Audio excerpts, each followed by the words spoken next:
Hello, everyone. I am assuming you can probably hear me. And we are going to get started in a minute. We're going to let everyone just kind of come on in first. And then we are going to kind of get started.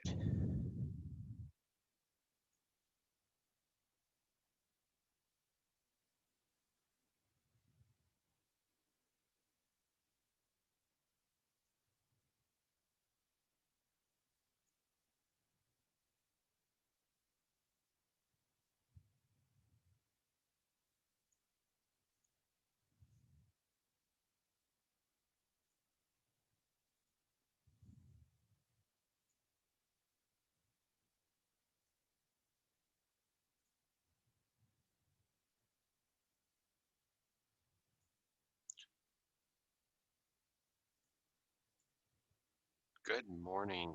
Can everyone hear me okay? And can you see the screen?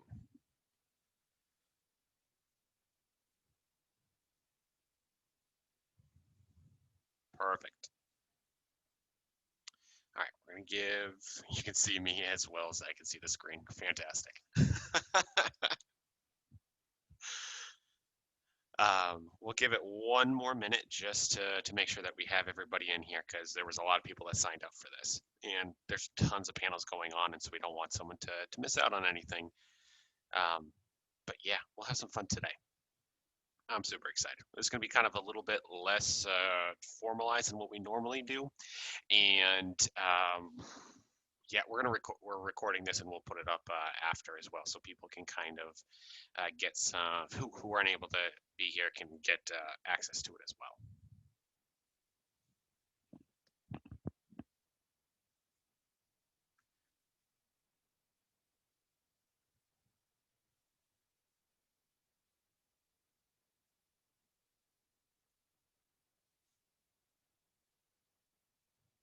Okay, so we're going to get started now, and my name is Dr. Anthony Bean. I am the owner of Geek Therapeutics, and we do all sorts of fun stuff.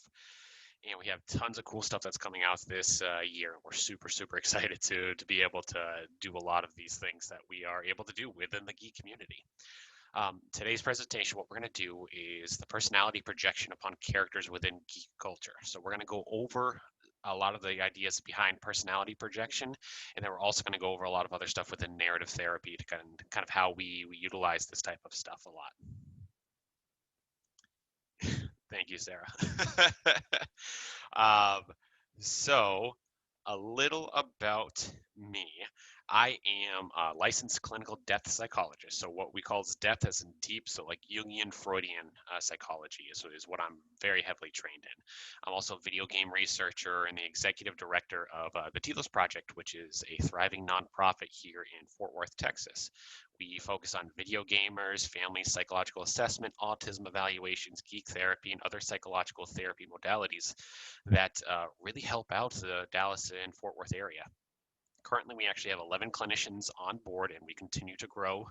Our services have never been needed more through the idea of COVID and what is happening with a lot of the families. And we have just seen a massive influx of people wanting to be like, I need to feel connected. I need to feel like I'm part of something because I'm not necessarily part of that right now.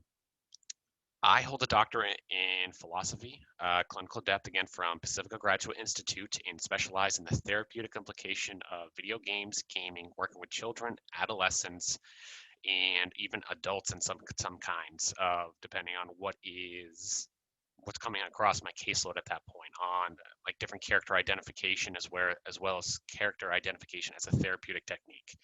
I usually do a lot of consulting across the U.S. and the world, so CNN, Inverse, Guy and Gerst, radio podcasts. I'm probably somewhere out there, and we do a lot of conferences as well. The big thing I want to make sure that everyone kind of knows is that we run Geek Therapeutics and we certify individuals in geek therapy, but also a certified geek therapist. And we have really cool, exciting news coming on over the next couple months or so. I've also authored a lot of different books working with video gamers and games in therapy, clinician's guide, psychology of Legend of Zelda, psychology of Final Fantasy, and our newest one, which is integrating geek culture into therapeutic practice, the clinician's guide to geek therapy. So with that, we do a lot of different things: geek out, have fun, and basically just kind of enjoy ourselves a lot while we kind of work with clients. I think the easiest way for us to kind of say is we don't really feel like we're working sometimes because we get to, in a sense, geek out with our clients and talk video games, anime, fan fiction, pretty much all of it kind of taken care of in a lot of different ways. So, what we're going to be talking a lot about today is the idea of geek culture. Okay. So, geek culture in itself is really such a massive, massive paradigm of thought. There is kawaii over in Japan. There's video games, there's anime, there's manga. I mean, there's literally the sky the limits. Even some people have started doing geeking out over building computers or uh, building an engine. I mean, it's really really quite fascinating to see where a lot of this stuff is going in. But exploring those how people identify as a geek can really benefit people who experience a mental illness, support individuals seeking to improve their mental wellness, and bolster overall mental health. And it's becoming a very big movement in psychology. So, specific ways that geeks are actively engaged in their own mental health, both managing their own personal wellness and mental health and advancing mental health wellness through a specific lens of geek culture, is vastly, vastly important to explore and understand. And that's one of the things that we're doing with Geek Therapeutics. So, areas of geek fandom that have the potential to be problematic and harmful if used incorrectly or to the untrained individual who don't necessarily know what is actually going on in that fandom or that geek cultural artifact can really cause a lot of harm. So, examples and recommendations on how mental health professionals can leverage the positive and supportive aspects of geek culture in promoting a geek cultural identity is going to be explored through this presentation a little bit. We're going to focus very heavily on narrative therapy and the heroic journey, but there's going to be a lot of cool stuff that's going to kind of pop up in here as well. So, if we look at the human species overall, we are social creatures, and we always have a propensity or a tendency to wanting to feel accepted, valued, and have a sense of belonging to people or other individuals who share like-minded interests. So for geeks, the desire for a social connection can be complicated because sometimes that stigma that many individuals identifying as geeks get and feel makes them feel super judged, stereotyped, that they're not part of the crowd, it can lead a lot to what we call challenges and getting social needs met, feeling safe enough to be genuine in relationships. Despite these difficulties, geeks have also found a way to be able to connect with others. I'll give you an example. I have a almost 4-year-old son, and my birthday was a couple weeks ago. And you know what my son went to Target and got me? He actually got me this is how much he's already kind of picked up on what I do. He got me a Sailor Moon sweater, and it was really really awesome because I was not expecting that at all. And he recognized Sailor Moon from one of the animes that him and I kind of watched together. He goes, that's Sailor Moon, and Daddy watches this, and I was like, this is amazing that you have already picked up on this, and it's really kind of being able to hone in on what he had also is getting out of this. And he, in a sense, is very much into Spider-Man. And what he does is he is Spider-Man no matter what. He has a nightmare, he shoots webs. He goes around the block, he's Spider-Man and he's shooting webs. If there's something that's difficult, he's like, I don't know what to do. I'm like, well, what would Spider-Man do? And then he's like, Spider-Man would shoot webs. So there's a lot of web shooting, which is why we haven't gotten him any sort of canister or anything. But that's kind of just one of the ways that we're kind of building in a lot of these different ways of utilizing geek culture to help kids and not just ours as adults, but also the ability to connect. And so him and I connect a lot over geek culture, which he's seen all the Marvel movies, and Spider-Man's still his favorite. He could watch that over and over again. So with the rise of the internet, COVID coming on in, and also a whole bunch of different apps, we geeks have kind of invented a new creative way of connecting with one another. We form these relationships and of similar interests, and there's tons of different ways to use this type of culture in practice. And so the big one that we're going to kind of talk about a lot is narrative therapy. and I am probably going to butcher his name, but I'm going to do my best. It's French. And so narrative therapy in itself draws on the work of Michel Foucault. I probably butchered that, so I apologize for anybody. The approach was developed during the 1970s and the 80s, and then by largely Australian social worker Michael White and David Epstein of New Zealand. So those two kind of took upon the practice of being able to bring this a little bit more for all of us to use in some sort of therapeutic benefit. But the overall general idea of narrative therapy is it becomes a form of psychotherapy that seeks to help patients identify their values and the skills associated with them. In essence, it actually provides the patient the knowledge of their own ability to live these values so they can effectively confront current and future problems. The therapist in this endeavor seeks to help the patient co-author a new narrative about their life. And it can be about anything that kind of goes on in life. It doesn't have to be something traumatic. It can be something that's like, I didn't like the way this person spoke to me. All right, let's work on that a little bit. Narrative therapy claims to be also a social justice approach to therapeutic conversations, seeking to challenge dominant discourses, to be able to, like, say, claim and help shape people's life in non-destructive manner. So in essence, it kind of takes over the destructive qualities of what we kind of experience in a lot of different ways through those narratives that we have actually lived in our lived experience, and we challenge them in a lot of ways to change the narrative a little bit to either make it easier, or in some cases we flip the narrative as well, which is a very big Jungian technique. Um, so while narrative therapy is usually typically located in the field of family therapy, many authors and practitioners report using these ideas and practices in community work, social skills groups, schools, higher education, in one-on-one therapy. We like to do it with duet play in some cases. It's really based upon 6 different principles, I believe. There's authoring identity, externalizing conversations, statement of a position map that we can create, remembering our practices, maybe we were absent but implicit, outsider witness maps. All of those things kind of help generate a narrative story to be able to help the individual move forward or move past the situation where we don't necessarily can't handle that situation as it kind of comes. So it really kind of focuses more on that person's personal story. And what we do with this is we incorporate that geeks clients fandom into help clients articulate it themselves. So give an idea with Spider-Man or Thor or Tony Stark in his depression demon in a bottle storyline. We can help individuals rewrite their narrative storyline based on kind of what their needs are in that story, and have the client read it in session. There's nothing wrong with having a client read a story, and if anything, it gets them a little bit more involved and has them kind of work a little bit more to feel connected to the actual storyline, and be connected to the therapeutic endeavor as well. This helps us find hope in different perspectives, alternative ways to handle problems, uses the hero's journey, which we'll get into, to kind of create a little bit of a different narrative structure to generate new meanings as well.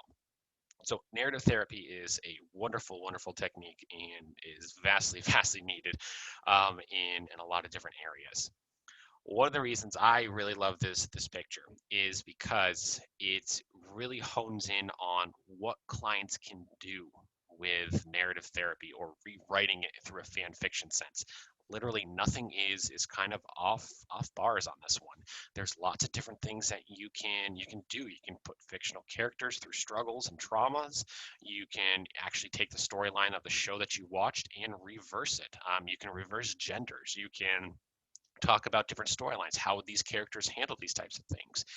And we have that ability to really hone in on where meeting the client where they're at. So in fan fiction specifically, a lot of people like to use this type of a fictional character play to help sexual abused individuals to really kind of get into a little bit of a different narrative to help them move past the difficulty, emotional abuse, family issues, relationship problems, MFTs, marriage and family therapists, usually love to do this type of stuff because they flip the script, such as what is the partner experiencing in that moment, and how do we then take that to understand it from their perspective.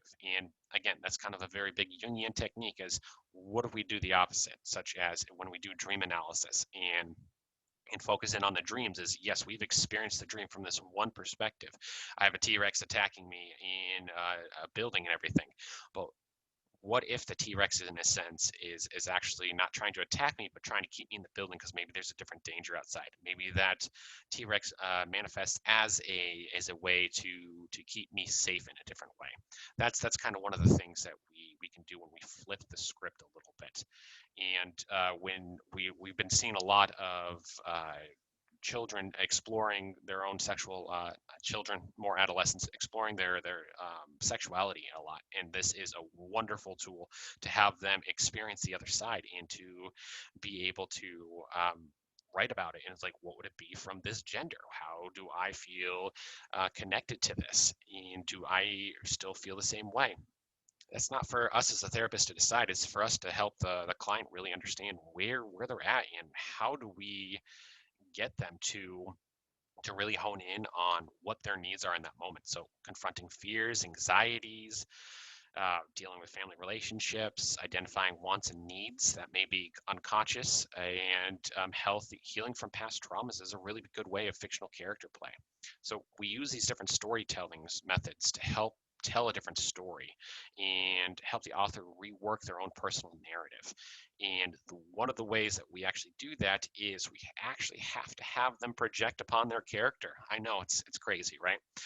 In order for this to really work well, you have to project upon the other character, and you have to project upon the character that you are writing about, or that you are experiencing, or that you are creating a narrative about. And honestly, a lot of the clients that we will see will do this unconsciously.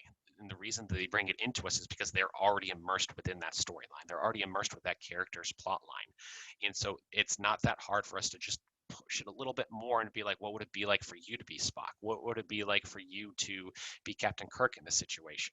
That is the type of therapeutic endeavor that we're looking at a little bit differently. So the idea of projection, broadly speaking, in psychology, it's a concept of a phenomenon of sending a part of ourselves or an aspect of our personality into of our inner world out into the public. And so it's projecting it upon it. It's like we take a mental image of ourselves and we actually place it upon the character, and that way we kind of feel like we connect with that character a little bit more. And most of the time, it's usually without conscious awareness. The whole concept of projection itself really originated in the 20th century overall. Depth psychology started with Freud. He had this whole theory based on like a mostly negative light. Like the idea of projection is you shouldn't project your own crap on other people, and it has is very harmful aspects of it if it's not reeled in appropriately. So for let's give an example of Freudian stuff. A conscious, selfish person might accuse others around them of being selfish. So, as you can see, they're taking their own selfish nature and they're projecting it upon another person. That is what we would consider to be a negative projection.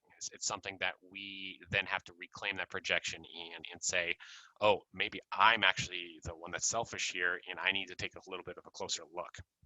Or a person that can't tolerate feeling weak and helpless might react with hostility to even the smallest sign of weakness in another person or group. And we're seeing kind of a lot of that today in our current climate around the world right now.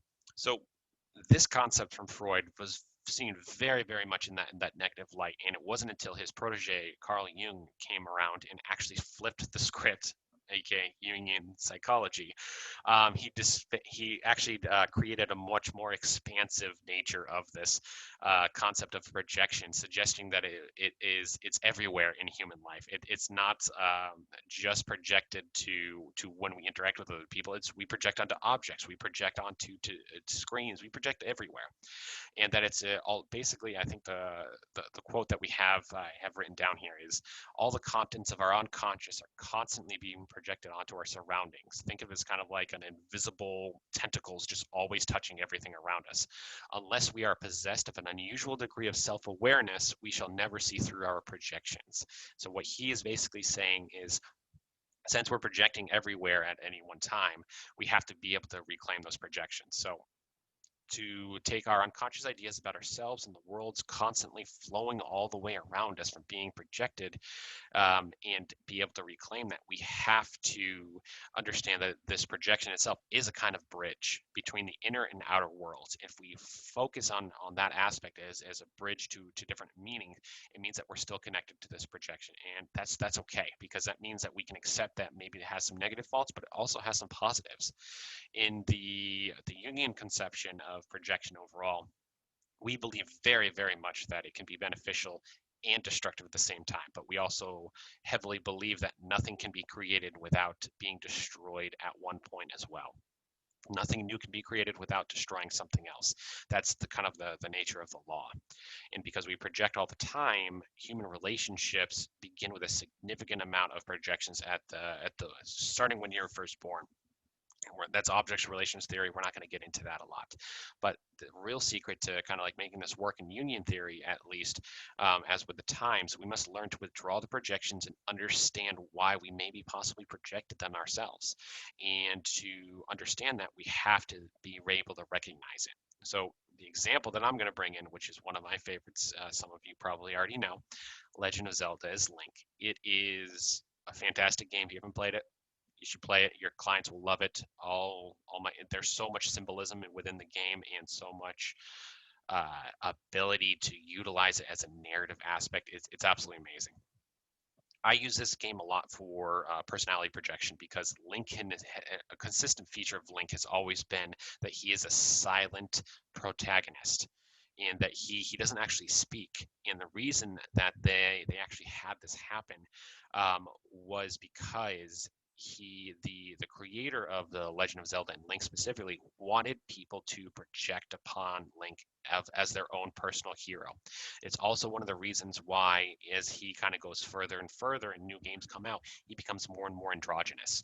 And the reason for that is so females can project upon him as well, and project much easier without feeling that self or um, reactive projective power coming back at them, to be like, oh, I'm not actually male, I can't actually be Link. They're making him more and more androgynous, and there's a lot of hope that down the line they're going to make a Linkle, or a female Link, and they're going to have to actually go and save a male prince at some point, which I think would be a fantastic storyline. So Link itself is silent protagonist, doesn't talk, very easy to project upon, and you have to overcome so many different barriers within it. It's especially apparent in the most recent Breath of the Wild incarnation of the series, in which a fully voiced Zelda carries on long conversations with Link, and he responds every time with just silence. And one of the reasons they did that is because they wanted the player to be like, well, how would you respond to this? And those videos are up on YouTube. I would heavily suggest that you can sometimes, if someone's a really big Link fan, is bring one of them in. There's some where Zelda is very angry at Link, and it provides a really good therapeutic context to be like, how would you respond to this? I mean, these are some pretty harsh accusations. If you were in Link's shoes, what would you do? That is kind of one of the big aspects of being able to really hone in on what we can do with these types of different games. And so Link is, again, one of my favorites. I think that I've worked with dozens of Asperger's kids, and they love this game because they actually get to have a symbolic representation of Link come out through. And I've had some of them make Hylian shields and their own foam swords, in a sense, to be able to take that and utilize it in their own lives, and when they kind of have a difficult time. And so with that, wrapping the narrative of the Legend of Zelda, of starting off as nothing and then coming up from something into something hero aspect, is very, very powerful for the therapeutic context, and it's a very, very viable source. we're going to kind of go into a little bit more on the idea of the power of projection. And in a lot of different cases, as thrilling as it can be to enter into a fictional character, Jungian psychology suggests there's something even more important going on in these things when we project, and it's an opportunity for psychological growth. When we shut off the TV, when we close that book, when we put the pen down to our paper that we're writing a story, we have to reclaim those projections. And that's because there's an ending to us projecting upon whatever we're doing in that moment. What that actually also means is that when we reclaim it, it means whatever the process that has gone through comes back in and gives us some more psychological growth. So there's an opportunity to take a little piece of that heroic journey that you're going through, whether it's playing video games, whether it's playing D&D, whether it's watching anime, reading manga. You have to reclaim it as the hero is the part of the self, and remembering what it feels like to embody heroism, agency, and victory. The story begins with the player projecting, and it ends with you being able to reclaim that projecting. And that's pretty powerful for a lot of kids and a lot of adolescents and some of my adults, and ironically, who can't get over their anger sometimes. So this kind of embodied projection is kind of like an immersive experience, and it expressed as the state of flow. It's a state of optimal experience of when you kind of lose sight, tunnel vision of everything else is going around you, and you're really, really invested in whatever is going on in front of you, aka the storyline, the game, everything else that's going on. So it's taken intuitive action at the moment without conscious evaluation, we would say, or abstract thought. It's you're just honed in on whatever is in front of you. It's kind of like when a musician just keeps on going on that riff in a live concert, and the band's like, "Is this going to stop?" And the musician just like is totally immersed within that aspect and can't get themselves out of it sometimes because they're in that state of flow. So as players learn to what we call effortlessly make their characters run, jump, climb, shoot arrows, throw a firebolt, interact with other NPCs, or any other sort of what we'd call a plethora of refinable actions that set the stage for immersive flow, they have to learn this stuff effortlessly, and it also can then be utilized within a therapeutic endeavor, such as, wow, it really looks like you were able to overcome that monster or that difficulty that you were experiencing by doing this. I wonder how that could be interplayed within your life as well to the situation that we kind of started off with at the beginning of the session. That builds in that insight, that psychological growth, and allows them to really hone in on where can they take this story from them, and then also for them going forward. So as the player kind of is able to what we call get into the game more through controlling their actions, the more likely the sense of character identification starts to occur. And that character identification is super, super important to psychological growth and power. This also falls into what we call the subjective objective theory a little bit, and that's concerned with the character, symbols, and entities that can appear on screen and in the manner which they are presented and embodied. So this can be done by treating the figure, aka the character that they're playing as something that has a conscious and autonomy to direct themselves in a sense. So when they're in that immersive flow state, when they are in this game, in that status, they are heavily endowed within this subjective objective theory of my character has its own autonomy. My character is doing this type of thing. And sometimes it requires us as clinicians to then take that back and actually say, yes, your character did this, but how would you respond to this? How would you have done the same task? Would you have done something a little bit differently? That is kind of the whole idea behind the subjective objective theory is that we have to be able to recognize that we have to reclaim those bits, and we have to be able to point the immersive state flows out a little bit, but just for psychological growth, not to cause any sort of harm or anything. So to reveal a character or object as a conscious being, a clinician really kind of needs to use a lot of different type of techniques, whether it's talking about the character, the symbology of it. The big thing that I work with is archetypes of their characters, and creating the sense of what we call this object archetype is that the character that we play as, it becomes an object and becomes something that can kind of be utilized in a different aspect if we are able to actually take it and focus in on that different aspect of who we are and what we hope to accomplish or be out of this type of character. It kind of comes a little bit out of film theory as well. So this kind of technique is used very heavily in film theory, therapy, and being able to utilize that projection stuff. So as implied, this is often done with like the therapeutic work and endeavor that manipulates a space, entity, or meaning of something that through a montage and a script associates that character, that archetype with a sense of meaning, an embodied experience. And that is really what we're trying to impart upon it, because it becomes part of their personality. It's when they're doing this projection upon the characters, they are hands down doing a personality projection and identification upon it. And one of the big ways I really love to do this is through the term called the seven paths of valor, which is what I usually use with archetypes in my characters that play video games, different characters, and different aspects of different games. And we utilize this for fan fiction writing as well. So what I did with some research through my dissertation and through a couple other aspects is we actually use this what we call the seven paths of valor to talk about the archetypal journey. And if you look at a lot of character stories, a lot of backgrounds, even the ones that our clients will make, it tends to have an orphan archetype approach to it, is where they feel like they are thrown out of the world and they don't feel like they matter, and they're coming out of nothing. It happens in video games very often.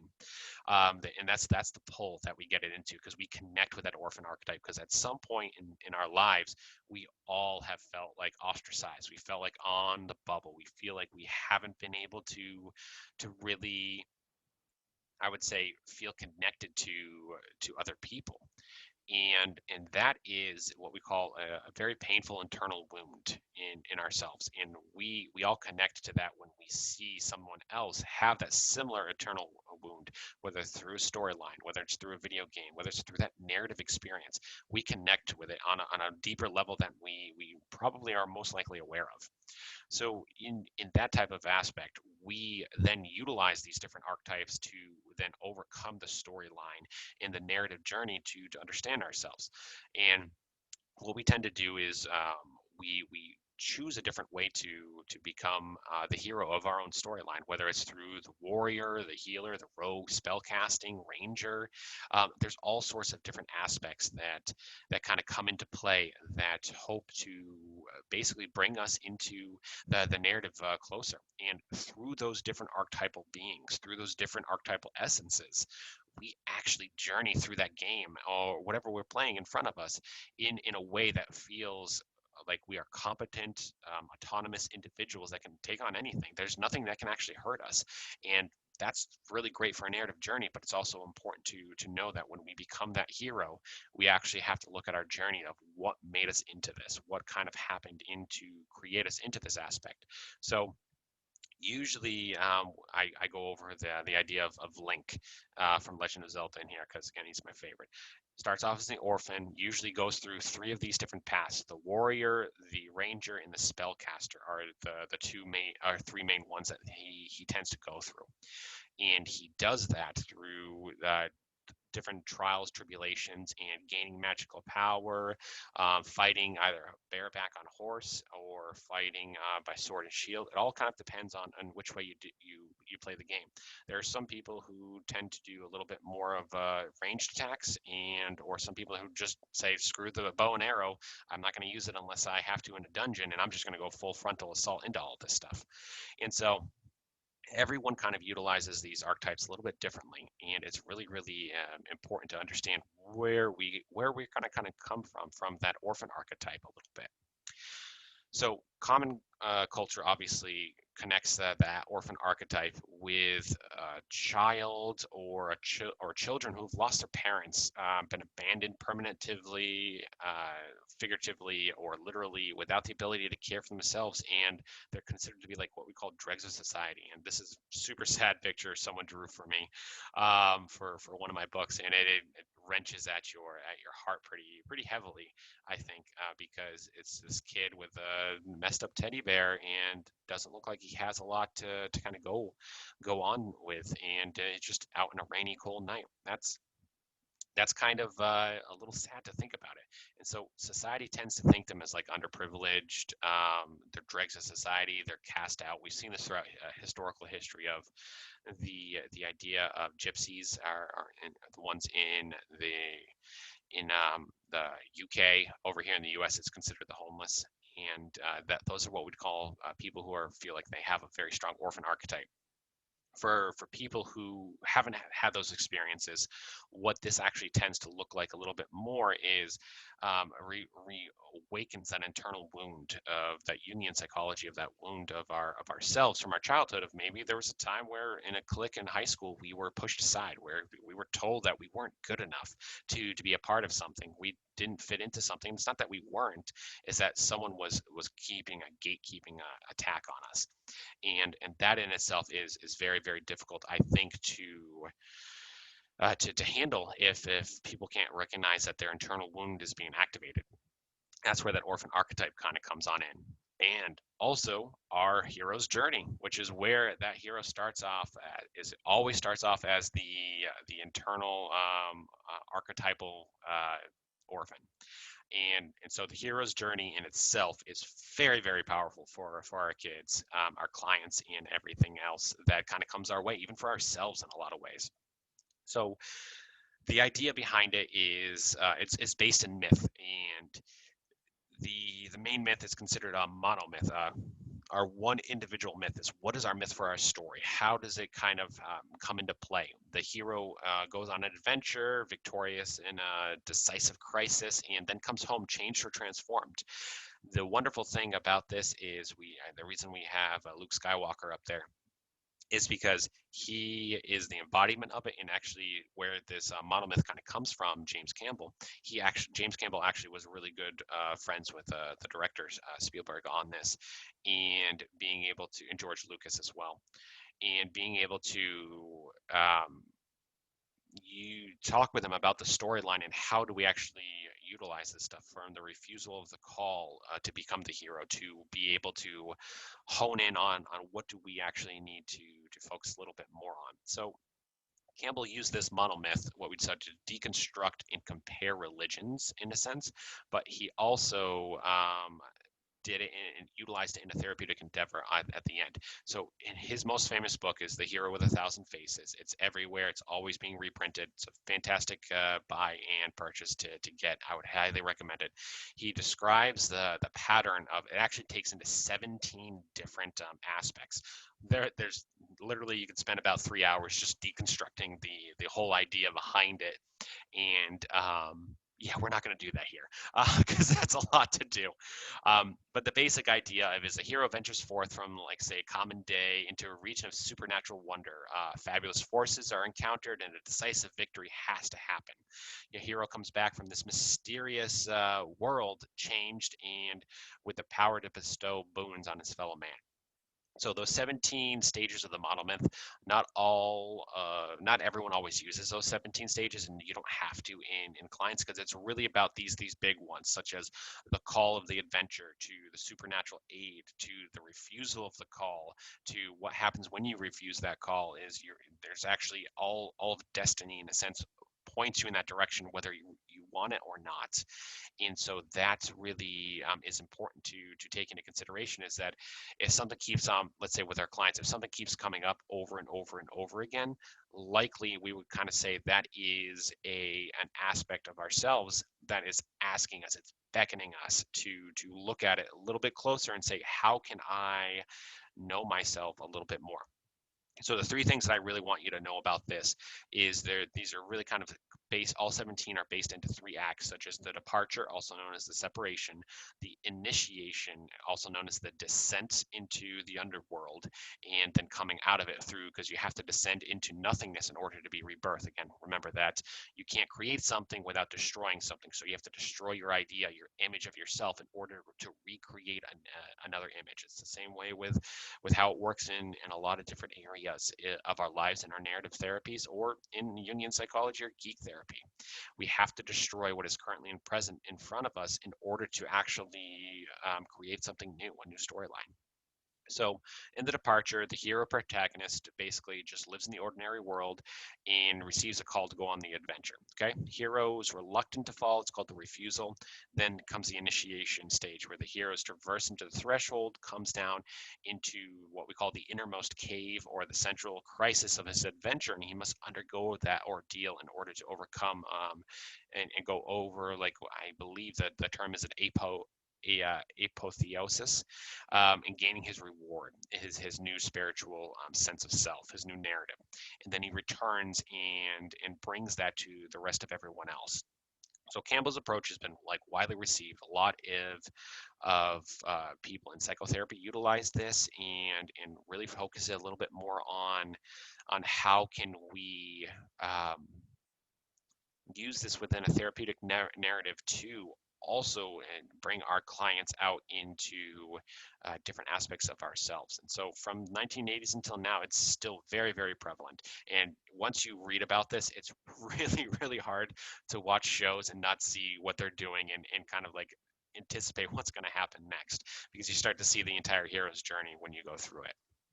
So when we create this idea for our aspect of who we are for our clients and where we're going with this, you want to imagine that the narrative of your life story is you're the hero of your own life rather than the victim. In a sense, it's because you have to flip the script. It is likely that the story that you tell yourself and others changes depending on who's asking, your mood, and in the middle or the end of your most salient story. Because we go through this hero's journey, just because we end one doesn't mean that we stop it. That means when we end one, there is another transformation journey just around the corner, and we have to beckon the next call. So the question that we always like to ask our clients is, what is your story? And we look at the events. We have to listen very closely to what they are. We have to be able to pick out those different events, and we have to be able to um, deconstruct that reality a lot. So narrative therapy really much capitalizes on this question of what is your story and our storytelling tendencies. The goal is to uncover the opportunities for growth and development, to find different aspects of ourselves and decide to and determine different meaning for ourselves. In the end, there's just a few main themes or principles of narrative therapy that are just really important to this entire procedure, such as reality is socially constructed, which means we can deconstruct it appropriately and change the narrative as we need to in order to overcome that idea that we have in our mind. Reality is influenced and communicated through language, which means we can change the language to flip the script. Having a narrative can be understood as super important, and also is super helpful to bring different parts of ourselves to life. And that's really kind of one of the big things that we want to focus in on a little bit more. The other aspect is we also want, when we're telling someone's story, we're putting together this narrative, is what is the goal of the story, in a sense, is where's it going? And a lot of times our clients have no clue where it's going. And that's okay. There's no harm. We don't have to force a goal, because then we're putting our own projection spin upon the story. That doesn't have to. Through the act of listening, through the different aspects of utilizing these different goals, we can then talk a little bit more, like, that's really interesting about that character arc you chose to do, of how you chose to make your person stand up. As in, we have this picture here, and this one was very specifically chosen because Captain Marvel's storyline is absolutely fantastic, and I think that a lot of my girl clients and my male clients, as I think even my son, connects with her storyline in a sense. Well, I'll give an example. So one of the things that Captain Marvel does is that she's always held back, and you don't figure that out. I'm sorry, I'm going to spoil it for some of you if you haven't seen it, and you should have watched it by now because it's amazing. If not, go watch it today. So she falls down throughout her entire storyline. As you're watching the movie, you see where she's falling down. She's told, "Don't do that. That you're a girl. Don't make that happen." But at the end thing, where she's coming full circle to her hero's journey, they actually show the very powerful scene of her every time that you've seen throughout the movie, her standing back up and doing it again, of fighting against that oppressor, in a sense, of being able to move forward, even though she may not necessarily the society may not necessarily want her to do. So for my son, what actually happened is he was riding his bike and he fell down, and us as parents, we rush over like, hey, you okay? Did you scratch anything? And his first words were, no, no, I'm fine. I'm going to be like Captain America. I'm going to get back up and I'm going to try again. And we're like, okay, so watching these movies have done a really good aspect for you, and that's really really awesome. That he's taking that and he's internalizing these very important things that we didn't even know that a 3.5, 4-year-old can actually understand. That I'm going to be like Captain Marvel and focus in on being able to come back up and stand back up and refight back up and not give up. So this technique is also known as reauthoring or restorytelling, as clients use their experiences to find alterations to the story or make a whole new one. The same events can be told 100 different ways depending on which perspective you choose to utilize. We also want to focus in on their traits, both positive and negative. So a lot of people like to say, what would your superpower be? I would say it's just as important as what is your weakness in a sense, because you cannot just focus in on the positive. You have to take the good with the bad. Superman has a weakness, so does Batman. Every superhero that kind of goes into play a lot has a weakness, and we have to understand that weakness and try to utilize it for a strength down the line. It takes some time. It doesn't.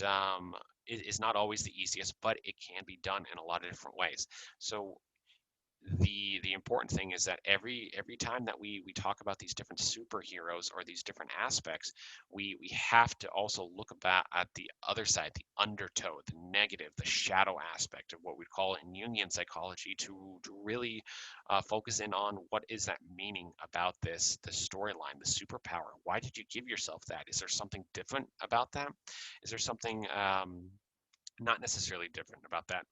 Example would be men and women who watch anime and participate in those types of cons discover that there is a friendship aspect found within it, a companionship that also gives them a sense of what we call personal distinctiveness and a positive self-esteem from just interacting with these types of things.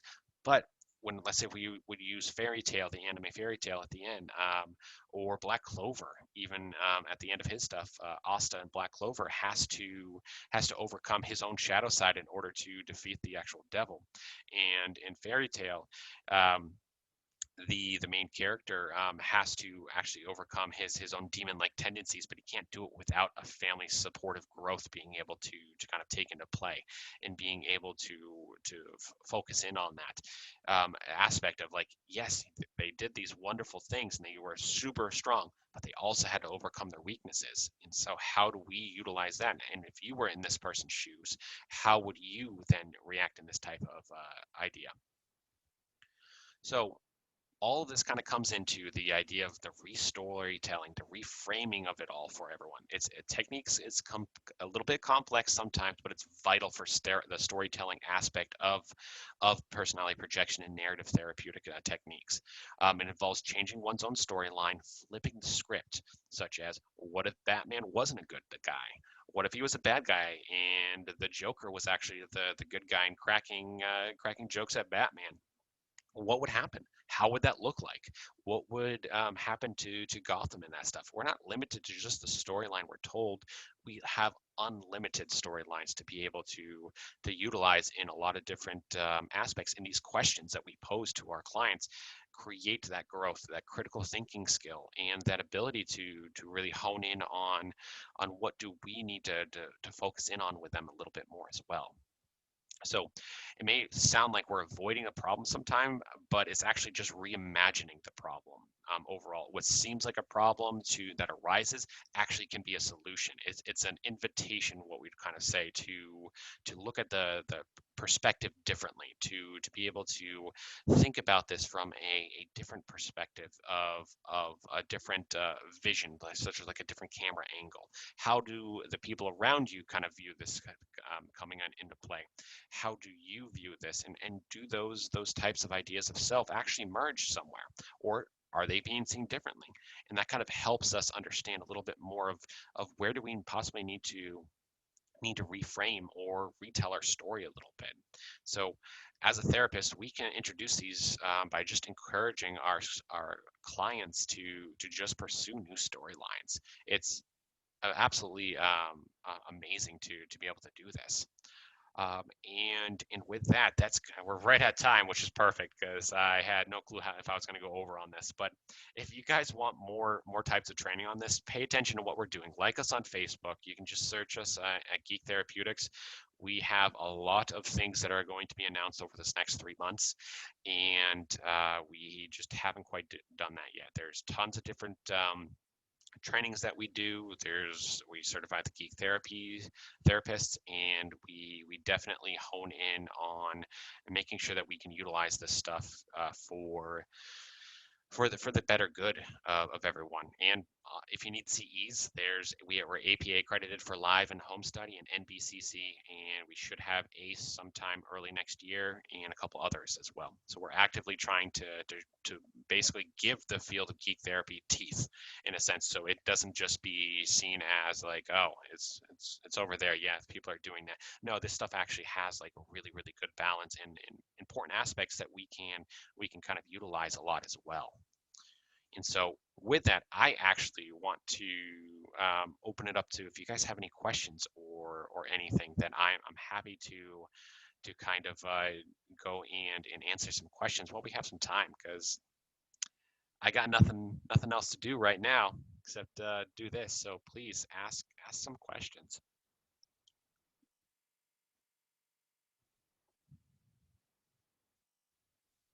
You are very well, Janelle. If I'm saying your name correctly, if I'm not, please correct me.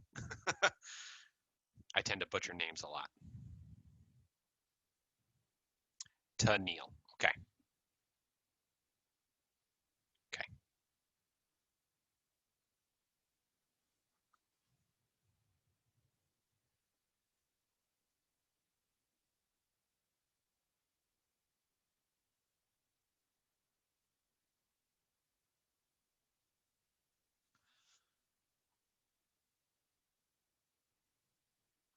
Ooh, that's a great question. So, how can you encourage young players to get in character more and do more role play within the game?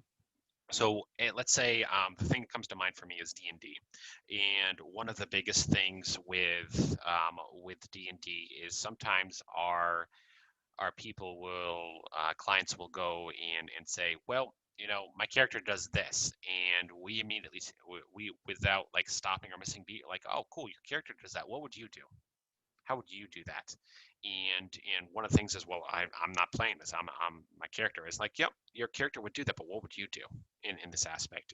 And how do we utilize that differently? So what we do is in that aspect is we reframe the question back into them, because then it pulls them into their character and the storyline a little bit more. And when we do that, you can even encourage them to dress up. We've had um, without us even knowing, ran a D&D group with six adolescents ranging from 8 to 13, and it was really a wonderful group, and they all talked behind the scenes during chat, and they messaged each other in because we use Zoom, they without us being able to see. They all prepared to actually get into their characters. um, and they all dressed up for one of the things. And so when we started the D&D campaign, they were all dressed up and talking in voices, and we're like, what happened here, guys? Like we didn't know you were going to do this. And they said, yeah, we wanted to surprise you. We wanted to be more into character. So having them dress up, have them maybe hold a ring, or maybe bring a staff, bring an object to the game that reminds them of their character, is a wonderful way to get them to play in character, because then you can see that object, you can see what they're doing, and you can also try to use that in a therapeutic endeavor. I've had a girl wear elf ears, and she said that just made her feel normal as she was playing a druidic princess in her character of a duet play. So it really kind of depends on what you want to do to bring it on in, but having them reframing the question so it's back into them and pulling them in is really a good technique to do it. You just have to kind of be right on par of like, oh, I heard that you said that your character was going to do that. What would you do in that at that moment? And so you can do check-in questions, you can do check-out questions. That's what Game to Grow likes to do, and they do some really good stuff too. Um, did that answer your question, Brittany? You're welcome. The next one I have is, do you ever play games in session with clients? And if so, which do you find most useful? I do play games. I play a lot of video games with my clients. Have played Brawl Stars, Among Us, something where I can actually connect with them and watch what they're doing and play in them. At some point, we're going to get into a little bit of Fortnite with our one on and play as a team members on that one. But we have to build up that tolerance. And sometimes, let's say, parents will come in and approach me and the clinic and say, "Hey, I want you to play Fortnite with my kid to understand the therapeutic benefit." We're like, well, it doesn't just work that way. We have to build into that stuff. We have to see what they're doing, what they choose to do, and how they play. Because I have a 6 year old right now in session, and mom's like, yeah, you guys can play uh, Fortnite together, and I was like, I don't think it's appropriate for him right now. Let's stick with Brawl Stars is the one that I do, because I like to be able to play as a 2v2 team on that one and be able to just say, oh my gosh, it looks like you're being bullied at this moment. This guy just keeps on attacking you. Let me come over here and stand up for you. And you just see the sense of relief what that kind of comes into the clients. And then we also have them direct our play to be able to be like, what do you want me to do? Do you want me to support? Do you want me to lead? How can I help you in this game that we're about to play? And let them direct us is a wonderful, wonderful tool. Also, there's just lots of different aspects that if you're familiar with the game, that you can really utilize in different aspects, such as I like to use StarCraft for money management with my Asperger's kids, because it's very, very easy to get them to understand, if I run out of resources, I can't build any more troops and I'm going to be overrun. And if they take that aspect and they can take that and pull it into their lives, it creates a money management system that's much easier for them to utilize. Did that kind of help, Jake?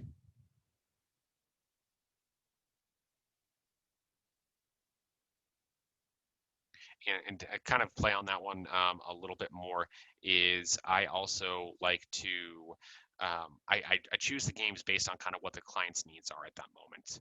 Um, you're welcome.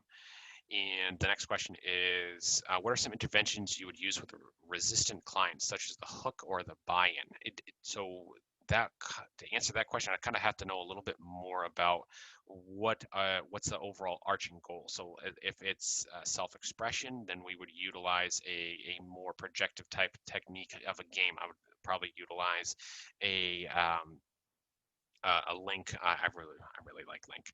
He's just so versatile to be able to project and then pause the games every so often and be able to see what kind of comes on in a little bit for them.